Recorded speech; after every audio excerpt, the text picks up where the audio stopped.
Guys उम्मीद करता हूँ आप सब खैरियत से होंगे, आप सबकी ट्रेडिंग अच्छी जा रही होगी। कुछ चीज़ें मेरी नज़र में आई थी, मैंने सोचा मैं जल्दी से एक वीडियो बना के आप लोगों को वो सब चीज़ें बता दूँ।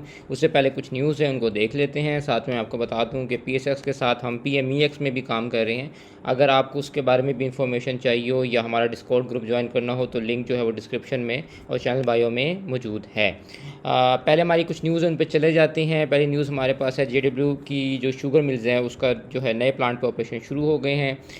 इसके बाद BML की न्यूज़ है कि इन्होंने अपना टावर था वो बेच दिया। अब इससे क्या होगा, इससे ये होगा कि हो सकता है इनके पास जब कैश आए तो वो कैश आएगा उससे फिर जाहिर सी बात है ये फिर अपने हो सकता है जो डिविडेंड आने वाले हैं उसमें भी कुछ आपको जो है फेवर करते हैं या कोई हो सकता है उससे नया प्रोजेक्ट स्टार्ट करते हैं। ठीक है, तो ये एक तरह से फ़ायदे में हो सकता है इनके लिए।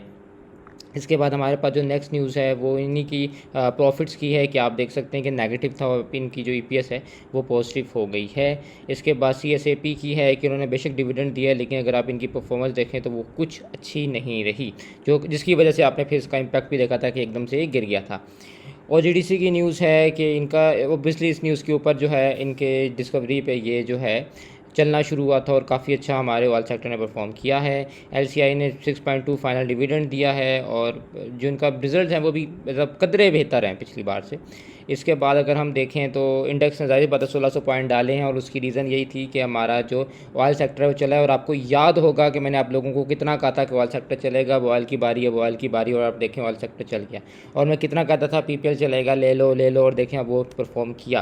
तो ये बात होती है कि हर सेक्टर का एक टाइम होता है, उस टाइम से पहले उसे पकड़ना होता है और उस टाइम के पीक पे उसे निकलना होता है। ठीक है, तो इसी तरह अभी ऑयल सेक्टर का टाइम आना था, वो नज़र भी आ रहा था चार्ट्स में। वो कहते हैं ना कि न्यूज़ पहले प्रिंट हो जाती है चार्ट में, तो वो प्रिंट हो चुकी थी। ठीक है, इसलिए मैं कह रहा था कि यार ये ऑयल एंड गैस पे नज़र रखो, माड़ी पे नज़र रखो, PPL पे नज़र रखो और GDC पे नज़र रखो, ये सब चलेंगे। और आप देखें वो सारे परफॉर्म किए हैं। इसके बाद इनफैक्ट पॉल जो है वो कितना एक्सेप्शनल परफॉर्मेंस उसने दिखाई है। अगर हम अपर कैप की बात करें तो कोई ख़ास स्टॉक्स नहीं हैं, लोअर कैप में भी कुछ नहीं है। अच्छा, अगर हम अपना व्हील देखें तो और सब कुछ पॉजिटिव है, सिर्फ एंगल थोड़ा सा पिटा है, सिस्टम पिटा है और BAFL पिटा है, बाकी ओवरऑल सब मामला ठीक रहा है। अब चलते हैं अपने चार्ट्स पे और अपने जो इंडेक्स है उसके एनालिसिस पे। पहले मैंने सोचा मैं आप लोगों को थोड़ा सा PMEX के बारे में गाइड कर दूं कि PMEX क्या है। बेसिकली पाकिस्तान मर्केंटाइल एक्सचेंज जो है वो आपकी जो फॉरेक्स मार्केट है, जो आपके इंडाइसिस की मार्केट है, जो आपकी एग्रीकल्चर की मार्केट है, या जो आपकी कमोडिटीज़ की मार्केट है, इसमें गोल्ड आ जाता है, सिल्वर आ जाता है, क्रूड ऑयल आ जाता है, प्लैटिनम आ जाता है और फॉरेक्स के जो पेयर्स आ जाते हैं वो आ जाते हैं, इनको डील करता है। आपने देखा होगा बहुत सारे मार्केट में ब्रोकर्स बैठे हुए हैं जो कि इंटरनेशनल ब्रोकर्स हैं। ठीक है, वो पाकिस्तान में ज़ाहिर सी बात है रेगुलेटेड नहीं है, लिस्टेड नहीं है, लीगल नहीं है और उनके जो है आपको पता है बहुत सारे रिस्क फैक्टर्स भी मौजूद हैं कि आपके कैपिटल लेके भाग सकते हैं, कुछ भी कर सकते हैं।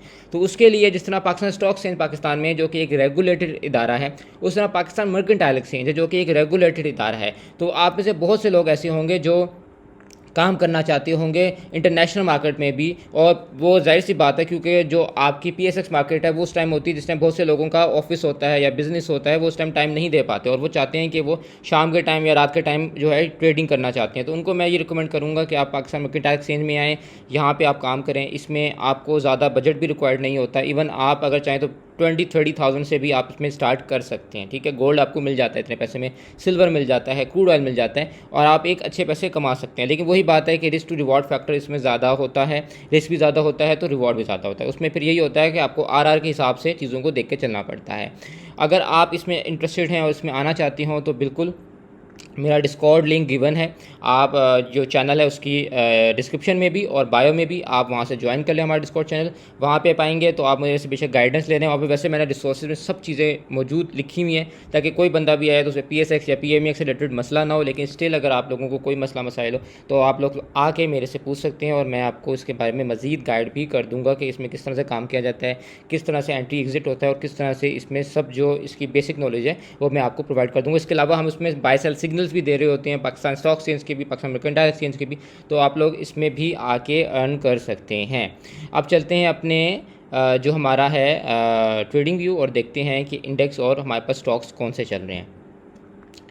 पहले तो अगर हम बात करें जो हमारे वो लोग हैं जो मेंबर्स हैं जो मर्केंटाइल में काम करते हैं, उनको मैं अपडेट दे दूं ज़रा सी कि जो गोल्ड है उसके बारे में, जैसे मैंने आपको बताया था हमारी जो रिपोर्ट्स है उसमें भी फंडामेंटल रिपोर्ट्स में कि गोल्ड जो है उसमें आपको जो है यहाँ से हो सकता है 33,400 तक ही जाके टेस्ट करे, उसके बाद ये अपनी जो FEG है उसको फिल करने आ सकता है।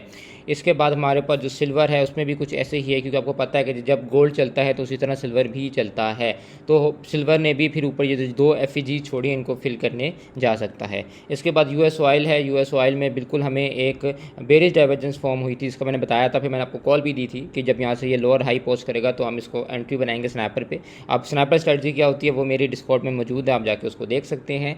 और यहाँ से ही उसका जो है ब्रेकडाउन आया और वहाँ से आप देखें कितने अमेजिंग इसने जाके यहाँ पे हमारी TP हिट की, ठीक है। लेकिन क्या बात है कि अभी स्टिल ये जो है ओवरसोल्ड पोजीशन में है, तो हो सकता है ये इन 2 ग्रीन ब्लॉक्स में से कहीं से रिजेक्शन ले और फिर वापस ऊपर की तरफ जाता हुआ आपको नज़र आए।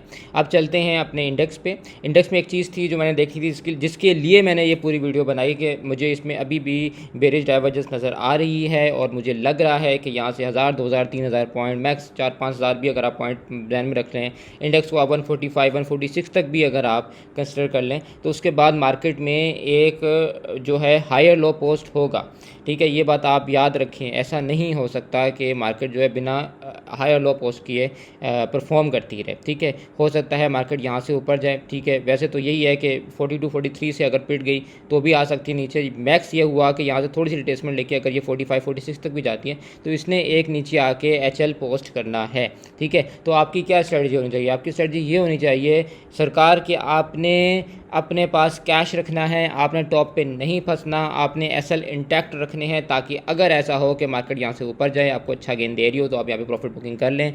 और जब मार्केट नीचे आके कहीं पे भी इस जगह से इस जगह से इस जगह से कहीं से भी जहाँ से मार्केट की मर्जी हो, मार्केट एक हायर लो पोस्ट करे, तो आपके पास उसमें से अपॉर्चुनिटी हो, आपके पास उसमें उस वक्त वहाँ पे आप ये ना सोच रहे हो कि यार मैं तो फंस गया ऊपर, ठीक है, बल्कि आप उसको अपॉर्चुनिटी समझें, आपके पास कैश पड़ा हो और आप वहीं पे एग्जैक्ट बॉटम पे उस चीज़ को बाय करें और वापस जब ये नया हायर हाई लगाने इससे भी ऊपर जाए, कोई 150 पे जाए, 160 पे मार्केट जाए, तो आपके पास उसको बेचने का अच्छा मौका मिल जाए और आपके पास खरीदने का भी अच्छा मौका हो, आपके पास उसको बेचने का भी अच्छा मौका हो। तो मैं आप लोगों से यही कहूँगा कि मार्केट में अपने एसेट्स को इंटैक्ट रखें। मार्केट में अभी भी बेरिश डाइवर्जेंस जो है वो 4 घंटे पे तो प्ले बनी हुई है, ठीक है, लेकिन डेली पे भी ये बनने वाली है, तो हो सकता है ये एक लेग ऊपर मज़ीद लगाए और उसके बाद ये नीचे की तरफ रिट्रेस करे। तो आपने ख्याल रखना है, ये मार्केट का टॉप नहीं होगा क्योंकि सिंगल टॉप को भी मार्केट को नहीं लगता, लेकिन जाहिर सी बात है मार्केट ने एक हायर लो लगाना होगा मार्केट को, क्योंकि जाहिर सी बात है स्टॉक जो बहुत ज़्यादा परफॉर्म कर गए हैं, उसके बाद जो नया बंदा है ना वो उस मार्केट में घबरा रहा है आने में, ठीक है। तो कभी भी ऐसे नहीं होता कि किसी के लिए अपॉर्चुनिटी ना हो, मार्केट हमेशा हर बंदे को अपॉर्चुनिटी देती है और वो ऐसे ही देती है कि वो नीचे आकर जब एक हायर लो पोस्ट करती है तो अपॉर्चुनिटी मिल जाती है। आप चलते हैं अपने सिग्नल्स पे। कुछ चीज़ें हैं जो मुझे समझ आ रही थी, ठीक है। एक PPL आपको पता होगा मैंने कितना आप लोगों को PPL कहा था ले लो ले लो ले लो, 160 में मिल रहा था, 155 में मिल रहा था, 165 में मिल रहा था, मैं कह रहा था यार मुफ्त मिल रहा है ले लो इसको, और आप देखें कितना एक्सेप्शनल परफॉर्मेंस दी है इसने कि ये यहाँ से ही निकला है और इसने अभी ही कोई 20 रुपये डाल दिए और इंशाल्लाह इसमें मज़ीद अभी जगह है, ये जाके आपको दे सकता है गेन। अब इसमें क्या करना है, सिंपल आपका रूल है, यहाँ से अपना SL उठा के ना अपना SL यहाँ रख दें, इसको उठाएं, अपना SL इधर कर दें, 177.50 का SL रख के इसको छोड़ दें। ऊपर जाता है तो आपके पास 200 185, 193, 205, 214, 215 तक आराम से जगह मौजूद है। इसके बाद हमारे पास NRL है। NRL की मैंने कॉल दी थी और हमारी 5 रुपीज़ की TP हिट हुई थी फ्राइडे वाले दिन। जो लोग ऐसे हैं जो सफ़र कर रहे हैं उनके प्रॉफिट्स नहीं हो रहे, आप आ जाएँ डिस्कॉर्ड में, इंशाल्लाह आपके भी अच्छे प्रॉफिट्स हो जाएंगे। मैंने 3 कॉल्स दी थी, OGDC की, PPL की, NRL की, और अल्हम्दुलिल्लाह तीनों के जो है TPs हिट हुए थे। और स्टिल ये है कि आप NRL को देखें कि इसमें 5 रुपये का जो है हमारा TP तो हिट हुआ था, लेकिन स्टिल मैं कहता हूँ कि इसमें पोटेंशियल मौजूद है। अपना SL अब यहाँ से उठा के यहाँ कर लें और अगर यहाँ से ऊपर है, क्योंकि देखें इसमें भी बुलिश डाइवर्जेंस मौजूद थी, 237 का नेक्स्ट टारगेट इसमें हो सकता है और इसमें खैर अभी ऊपर भी काफ़ी जगह मौजूद है। इसके बाद CPHL है। CPHL में भी आप देख सकते हैं कि मुझे बुलिश डाइवर्जेंट फॉर्मेशन नज़र आ रही थी। मैंने यही कहा है कि आप अगर इसको लेना चाहते हैं तो 80.75 का या 80.70 का एसएल रख लें। कोई बड़ा एसएल नहीं, ₹1 का भी एसएल नहीं बनता।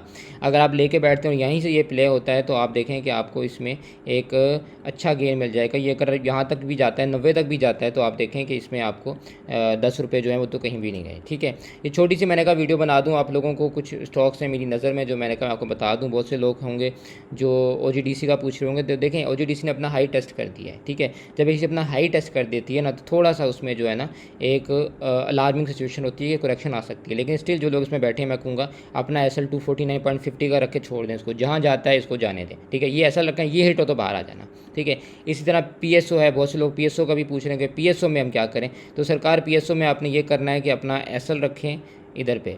ठीक है, 400 का एसएल बनेगा। थोड़ा सा बड़ा बन रहा है माजरत उसके लिए, लेकिन बन यही रहा है। हाँ, ये आप कर सकते हैं कि अगर सुबह में ये ऊपर जाए तो अपना एसएल यहाँ से मूव करके ना एसएल को 403 404 पे कर सकते हैं। ठीक है, वैसे 400 ज़्यादा बेहतर एसएल है। ऊपर जाता है तो 425 440 तक इसमें जगह मौजूद है।